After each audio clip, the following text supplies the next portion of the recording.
हम सभी विद्युत धारा के बारे में अध्ययन किए थे, जिसमें से हम लोग विद्युत धारा और विभवांतर के बारे में जाने थे। विद्युत धारा और विभवांतर के बारे में जाने थे कल। तो इसमें से दिया हुआ क्वेश्चंस में किसी विद्युत परिपथ में एकांक धनात्मक आवेश को दो बिंदुओं के बीच स्थानांतरित करने में जो कार्य किया जाता है उसे हम लोग क्या कहेंगे।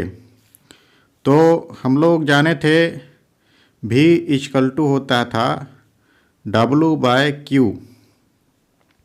एकांक धनात्मक आवेश को या फिर एकांक आवेश को एक बिंदु से दूसरे बिंदु तक ले जाने में जो कार्य किया जाता है उसे हम लोग विभवांतर कहते हैं। यहाँ पर V जो है विभवांतर होता है, W जो है किया गया कार्य और Q जो है वो आवेश होता है। तो कार्य का यूनिट जो होता है वो जूल होता है, जूल, और आवेश का मात्रक जो होता है वो कूलम होता है। 1 वोल्ट कब होगा इसका मान? जब 1 जूल कार्य किया जाएगा 1 कूलम आवेश को। कहने का अर्थ ये हो गया कि जब 1 कूलम आवेश को एक बिंदु से दूसरे बिंदु तक ले जाने में 1 जूल कार्य किया जाता है तो उसका विभवांतर जो होगा 1 वोल्ट होगा। तो यहाँ पर जो है दो बिंदुओं के बीच स्थानांतरित करने में जो कार्य करना पड़ता है उसे हम लोग विभवांतर से मापते हैं। विभवांतर उसको हम लोग कहते हैं। अगला क्वेश्चन है 1 एम्पियर बराबर होता है। तो हम सभी जाने थे कि विद्युत धारा का जो परिभाषा था, आवेश जो प्रवाहित होता है उसे हम लोग विद्युत धारा कहते हैं।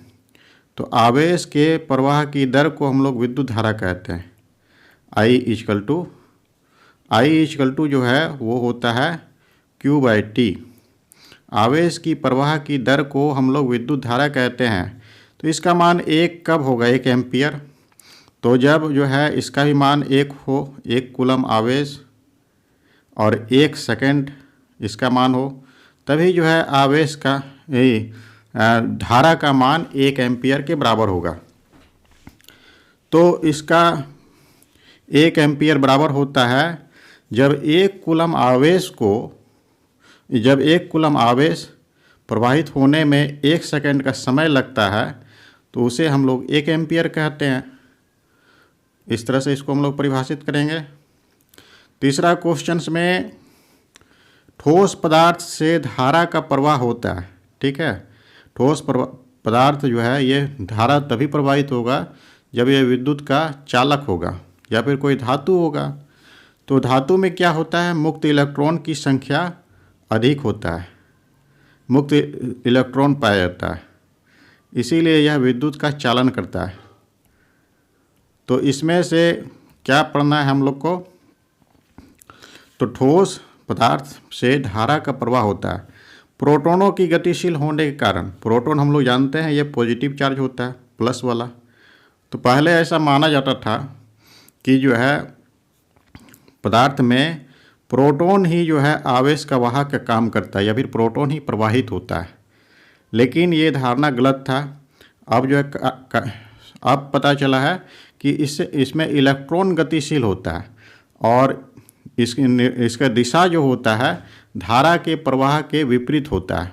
कल हम लोग पढ़ रहे थे। तो इसमें ठोस पदार्थ से धारा का प्रवाह होता है इलेक्ट्रॉन की गति होने के कारण।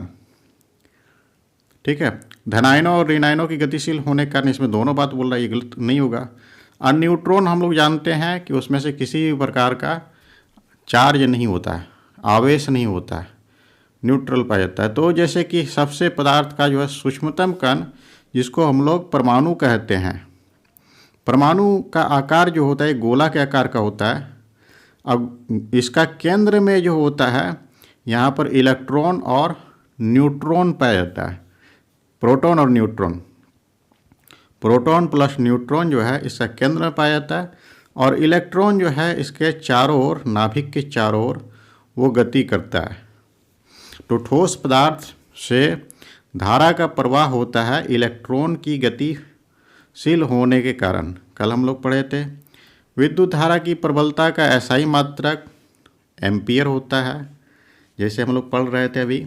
और एक मात्रक क्या हो जाएगा, आई इक्वल टू हम लोग पढ़े हैं Q/T।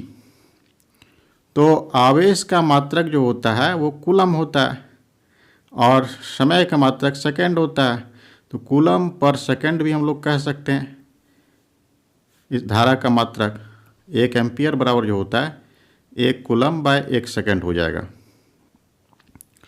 5वां क्वेश्चन से विद्युत आवेश का मात्रक, आवेश का मात्रक कूलम होता है। अभी हम लोग पढ़ रहे थे Q इक्वल टू हम लोग पढ़े हैं N होता है आवेश का क्वांटमीकरण सिद्धांत के आधार पर। अगला क्वेश्चन है इसमें से 1 कूलम आवेश कितने इलेक्ट्रॉन द्वारा बनता है। तो हम सभी जानते हैं कि 1 इलेक्ट्रॉन पर आवेश जो होता है 1.6 इंटू 10⁻⁻19 कूलम होता है आवेश 1 इलेक्ट्रॉन पर। तो 1 कूलम आवेश जो है ये हो जाएगा 1/1.6 इंटू 10⁻⁻19 इलेक्ट्रॉन पर। इसको सॉल्व करने पर 6.25 इंटू 10⁻18 इलेक्ट्रॉन पर 1 कूलम आवेश 6 इंटू 10⁻18 इलेक्ट्रॉन पर होता है। ये संख्या बहुत अधिक होता है। कहने का अर्थ यह जो है लाखों करोड़ों में है, जिसको हम लोग काउंट नहीं कर सकते। तो इसका आंसर क्या हो जाएगा 6.25 इंटू 10⁻18 इलेक्ट्रॉन।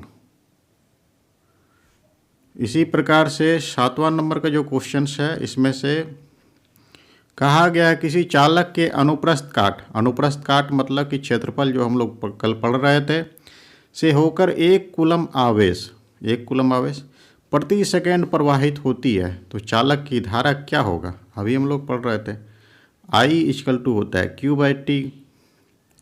ठीक है, तो इसका मान हो गया 1 कूलम और समय जो है 1 सेकंड। तो इसका अर्थ क्या हो जाएगा, चालक से कितना धारा प्रवाहित, इसका मान हो जाएगा 1 एम्पियर की धारा प्रवाहित होता है। 7वां नंबर इसका आंसर हो जाएगा। मात्रक में विद्युत आवेश मापा जाता है। तो विद्युत आवेश का मात्रक जो होता है वो कूलम होता है, जैसे हम लोग पढ़ते आ रहे हैं। अगला क्वेश्चन जो है किसी चालक या परिपथ में 2 बिंदुओं के बीच आवेश का प्रवाह किसके कारण होता है। आवेश का प्रवाह जो होता है वो जो है सेल या फिर सेलों से बना जो बैटरी जो होता है उसके कारण होता है, जो कि परिपथ में विभवांतर बनाता है, जिसके कारण जो होता है आवेश का प्रवाह होता है। तो विभवांतर के कारण जो होता है आवेश का प्रवाह होता है 2 बिंदुओं के बीच में। अगला क्वेश्चन है इसमें से 1 कूलम आवेश इलेक्ट्रॉन के बराबर होता है। तो 1 कूलम आवेश जो होता है वो अभी हम लोग बना रहे थे 6.25 इंटू 10⁻18 इलेक्ट्रॉन के बराबर होगा 1 कूलम आवेश। ये भी हो गया। अगला क्वेश्चन इसमें से है चौथा नंबर इसमें से कह रहा है जब 2 कूलम आवेश 10 वोल्ट के विभवांतर के विरुद्ध चलाया जाता है तो किया गया कार्य क्या होगा। तो हम सभी पढ़े हैं V इक्वल टू W/Q होता है, ये हम लोग जानते हैं। तो इससे जो है फॉर्मूला जो निकलेगा W इक्वल टू होता है VQ, ये होता है। तो इसमें से V का वैल्यू हम लोग जान रहे हैं वो 10 वोल्ट और Q का वैल्यू जो है वो 2 कूलम है। तो ये जो है जूल हो जाएगा। कहने का अर्थ हो गया ये 20 जूल निकलेगा। तो 20 जूल का कार्य किया जाता है। अगला क्वेश्चन इसमें से हम लोग कर रहे हैं 5वां नंबर में प्रत्येक इलेक्ट्रॉन पर ऋणात्मक आवेश रहता है। प्रत्येक इलेक्ट्रॉन पर ऋणात्मक आवेश कितना हो कूलम का, तो 1.6 इंटू 10⁻⁻19 कूलम का होता है आवेश।